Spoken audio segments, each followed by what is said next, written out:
Music by TY music Darbhanga. Singing by Ramanjit Yadav. Music by Mohan Yadav.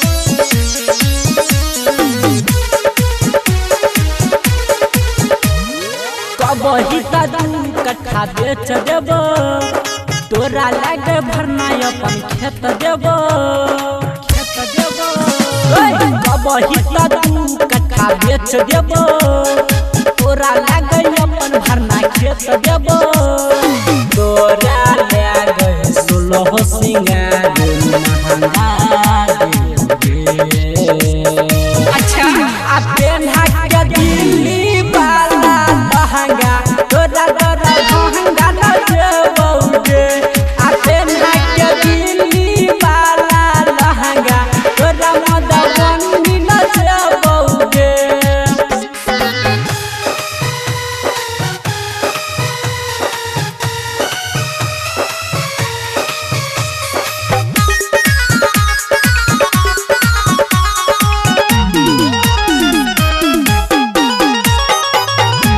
Music by TY music Darbhanga.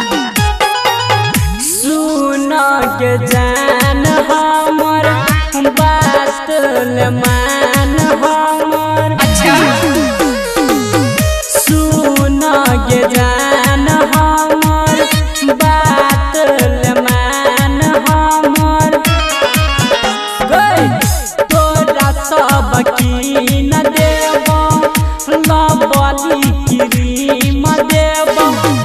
कोई रनिया बन जो कनिया कंगना देबे।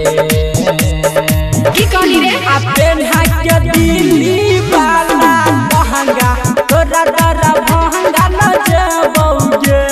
आ पेन्हा के दिल्ली वाला लहंगा तोरा खबरिया न देबौगे।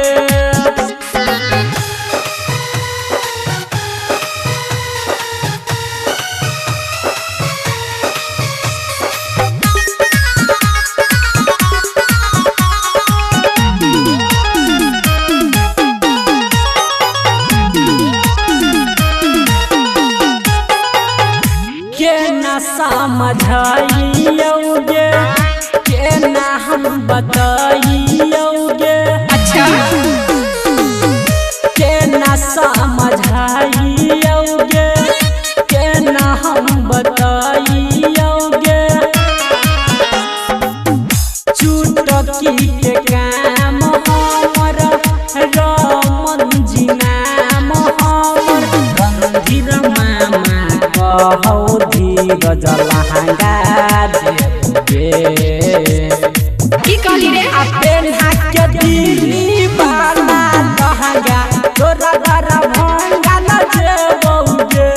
आ पेन्हा के दिल्ली वाला लहंगा तोरा music by TY music Darbhanga.